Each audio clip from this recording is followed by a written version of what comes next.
the most requested photographer, Raphael Pavarotti. And we're going to take a look at his work and talk about some of the key characteristics. His advertising is like a slightly diluted version of his editorial work. You can still immediately tell it's his. He has an incredibly strong awareness of color, not just vivid color in his imagery, but where to put color within the frame. He uses a lot of block color and then creates points of contrast within the image, conflicting colors, or colors that sometimes work in harmony. He also fills the frame with a flat color so that super vivid contrast points come forward. The way he photographs people, and skin in particular, is less about texture and more about what the color brings to the image.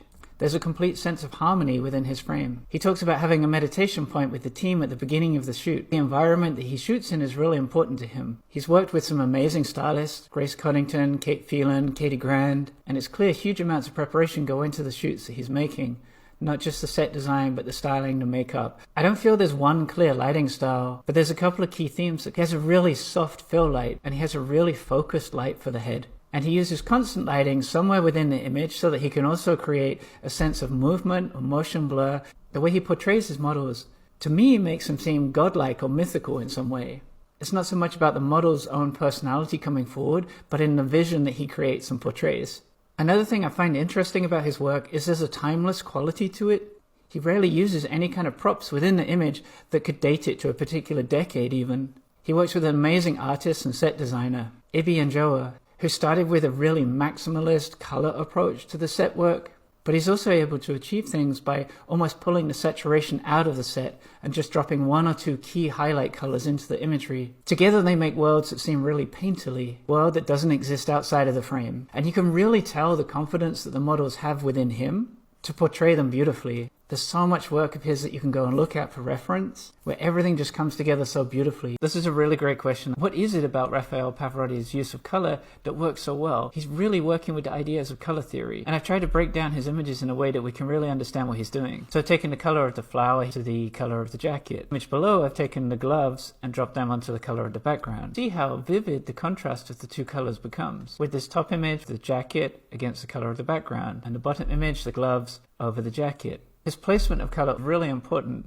If we take the pink gloves away from an image and reduce them to blue, the whole image suddenly changes, loses a lot of its impact. When you isolate these colors out, he's really playing with the idea of simultaneous contrast. It's sort of an optical illusion. Your brain perceives there to be more contrast or more vividness to the two colors when they're next to each other. I really recommend this book by Johan Itten. You can find it online as a PDF, but he talks about color as they incite each other to maximum vividness. Colors working in harmony and contrasting with each other. Breaks it down into exercises so you can understand what your brain is perceiving. On the 7-color contrast, for me the most important one for Raphael Pavarotti's work is simultaneous contrast, which is the second from bottom here, and complementary contrast. And you only need small amounts of color to really create impact. If we just cut the red out and flip it over to the other side, suddenly it seems to become the strongest thing in the page. And we can see this again and again in Pavarotti's work. The green becomes a little muted on the blue, but actually when we put it next to the flesh tones, everything sings again. Suddenly that green looks vivid. He also plays with the idea of what happens when you have a flat background. How does that change the intensity of the color on the foreground? Two pinks are the same, and the brain will perceive them differently depending on the background. Once you begin to see it in his work, you'll spot it everywhere, and how he's really playing with color contrast and making little color pops. Suddenly that flower becomes really, really bright. And just that hand placement really makes both of the colors sing. This is a perfect example of how much color you need to either balance or dominate within a frame. The actual amounts of yellow are very small, but they seem really, really strong. If you were to shut your eyes, and probably the most memorable part is the small amounts of yellow. Again, if we take them away, the image just drops suddenly in its contrast level. And this is a great exercise to see how much color you need before it dominates the rest of the frame. In the last one, the yellow seems to be shouting, it's huge, it's taking over the frame. The second image seems to get harmony. If we take an image like this, the red and the blue balance each other out. If we take the red out of the flower, the picture suddenly becomes really different again, and it loses its sense of balance. If you go back through his imagery, you'll see he doesn't have to just ramp the saturation up. It's about careful color placement and understanding where colors sit on the color wheel, how your brain will perceive them. It's a real masterclass for me in color theory. All of the big money is in shooting campaigns for fast fashion companies. Steven Meisel does Zara, he's done H&M, he does Mango. This is new H&M summer campaign. Because obviously it's Raphael Pavarotti. And they're beautiful images. There's also a sneaky little lighting preview at the end. What's great to me about this campaign is that some of them still have his signature look. This image of a Nokia eye in front of the tree, so beautiful. What's really interesting to me though is like why H&M only release a tiny little bit of the footage. Probably more people will watch this video than they watch the H&M behind the scenes content. So here let's just cut to this little beach scene. I think this is useful just to have a look at the lighting breakdown. We don't see the lights, but we see how he's controlling the light. So this silk at the top, fusing daylight. A lot of people use this for outdoor shooting, but so you get like a half stop, a third stop, a full stop, and so on. All that means is it just controls the amount of light that's passing through. Back left-hand corner, you've got a black net, can control the amount of light that's passing through. You're not going to block all the light completely, but it just allows you to control light and deal with the fact that the light's changing. You've also got this big black flag or drape that's coming down from the diffusion panel. A really classic thing for using outside. It's going to add some contrast side of the body. A similar thing with a black drape on the floor. That's just going to stop any extra bounce light. And then what Raphael's obviously going to do is he's going to fill in with a front light. So it's going to be like a big octa, maybe going through another diffusion panel. Really about being able to control the changeable light condition. And this is useful because you can see the model is now essentially kind of stood in shade, which is coming from that diffusion panel over the top. On the model's right-hand side, there's that contour, there's that contrasty shape, which is coming from the black cloth, that black drape on the side of the set. Then you've got that really soft light, which is being created by the diffusion panel over the top. You can see that front light really well in the shot with the two models together. There's obviously more of a light that's pushing onto a knock, bringing the face forward, just putting that nice highlight shaping again. So that diffusion panel also, he's able to bring the ambient light right down. Clouds are not blown out. We get this really strong color to the sky. Highlight on a knock's lip. And again, that's just coming from that front strobe light. See how soft that light is that's pushing in. There's no behind the scenes of the actual jungle shoot, which is a shame because again, it's just so beautiful. But it'd be a similar thing, right? So he's blocking everything off with diffusion panels, with nets, and then pushing in with a big front light.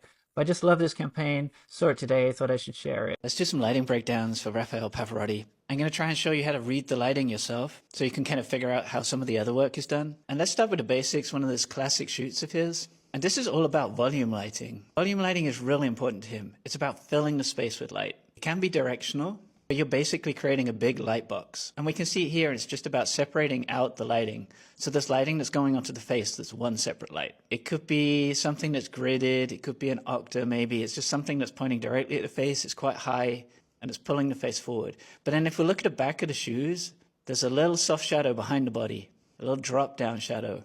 The light on the floor is kind of clean, so we know there's probably a top light and side light. And there's this little sort of black silhouette edge around the body which is being framed. So he's pushing in with some other kind of backlight, possibly mixing some strobe lights and some constant lighting to get that really subtle silhouette edge. See, there's a slight movement from camera right to camera left with the lighting. So it's more dominant on the right-hand side. And even if we just ruled out retouching, that background would look pretty clean because there's a big volume light that's pushing in. So the lights are being pushed through big diffusion panels. And same with this one. We know he's freezing the movement with a strobe flash because otherwise there'd be a lot more like motion blur. You can see that light that's on the face separate. You can see a top light that's coming down from above. And you can see that in the arm that's pushing into the hair. Look at those little highlights at the back of the legs on the calves. So the light is pushing past the body towards the camera. Again, we've got a top down or front top light. And we can see that reflected in the chest and in the shoulders and in the tops of the arms. The light on the face is kind of clean. You can see a little extra highlight in the cheekbones. And obviously that can be defined by makeup and retouch, but it's a top light that's coming in. And then some kind of separate volume lighting, which is hitting the back. We can see it more clearly defined in this image. Yeah, so maybe it's an octa, or maybe it's a smaller light pushing through a diffusion panel. Again, it's probably a strobe light that's doing that. And then the rest of the light in the set is a volume light. And it's even easier to see in this close-up. And maybe this is where you start to say, actually, there's a top light, which we can see on the forehead and the cheekbones. But then this sort of shadow that's happening in separation on the face, maybe there's a light that's pushing past. So there's a side light. And getting that strip of contrast, and that's really important in helping that picture. And we see it again in a wider shot here of the first image we looked at. It's shaped around the shoulders, and you can see it's pushing down the front. But then the rest of the body falls off into shadow.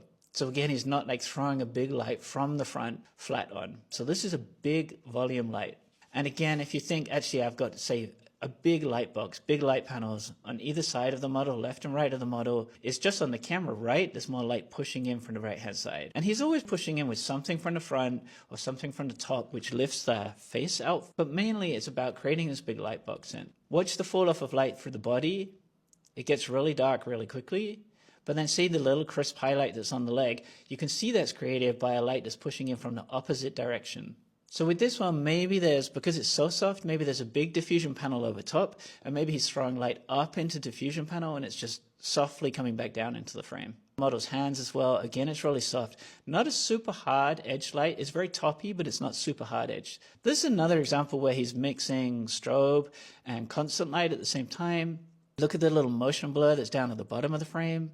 And the model is slightly moving, and some shutter drag or something is just causing that kind of almost like double exposure feel, which is a mix of the constant light and the front flash as well. So again, it's maybe like an octave with a grid on it. It might be a beauty dish with a grid on it. It's something that's really pulling the face forward. It might even be a smaller light source because it's a really small amount of light that's hitting the model's face, but it's very clean and it's crisp.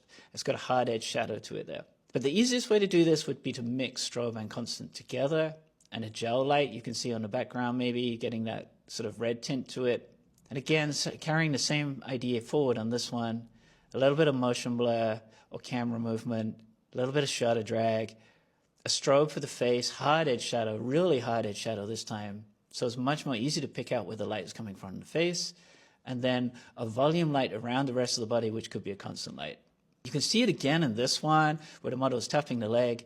You can see that those lights that are maybe pushing from the side are also a constant light as well. And then the rest of the image, there's a real center to it, and then there's a separate headlight. This one's back to a really simple volume light, not much light coming from the front. There's a slight difference on the floor. You can see, even on the colorama, that the floor has maybe like a third of a stop more light hitting it than the back of the image. So there's a light pushing down from the top. This volume light is pushing from the sides, creating that big like softbox feel, but a softbox that you could like step into. Really toppy light on this one.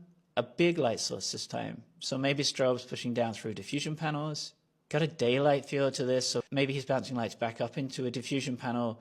But you can see there's an edge around the model, so he's hitting with a front light as well. And again, if we zoom in on this, you can see the way the light is falling across the face, shaping those cheekbones. There's more coming from the top. But you can obviously also see it in the jacket. So the jacket is really reflecting what that light is, pushing it back.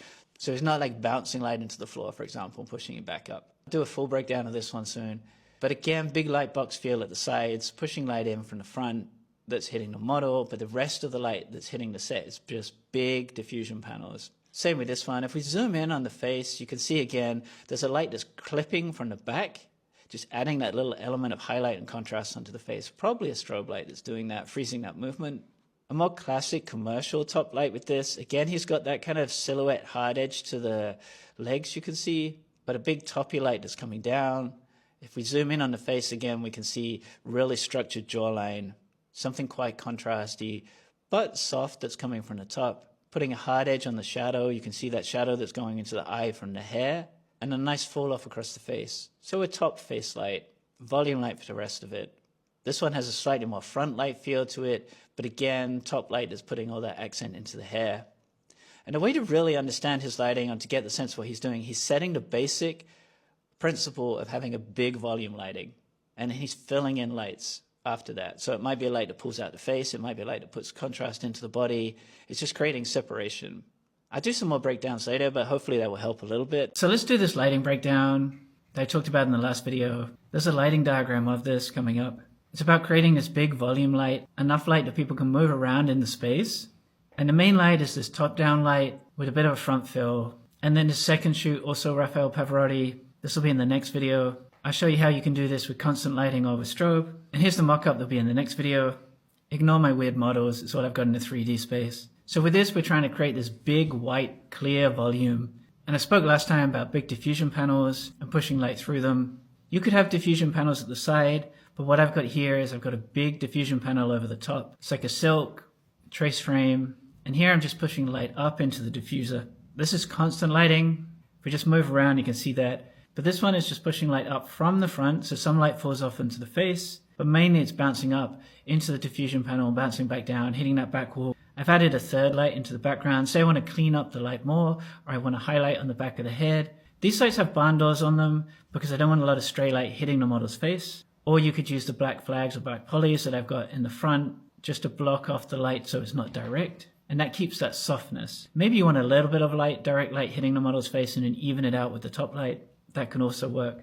Or you could take that poly out completely on one side. And just showing you here, we're just bouncing it straight up into that diffusion panel. You can use, like I said, a silk, like a half stop, a third stop, or one stop. You'll get a different amount of bounce depending on what one you use. And also varying the height of that diffusion. You could just do this in a studio with a white ceiling. You don't have to rig something. And it's just about knowing the right distance to get the right amount of bounce. And here it's with a strobe set as well. Again, I put barn doors on the strobes. It depends what modifier you have on the strobe, but you're basically just pointing it slightly up towards the middle of the set. So the light is going to kind of fall down at that same equal angle. And you would just be varying that angle until you get what you feel.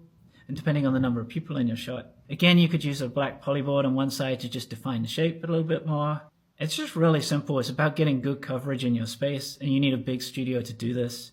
And here in this final clip, you can see one of those main bounce lights with a barn door on it. Like this is a high power constant light, but it's hitting up into the ceiling and just bouncing back down again, creating that super soft but top down feel. And probably some front fill, like another big diffusion at the front, filling back in the shadows. And that's it. It's kind of simple.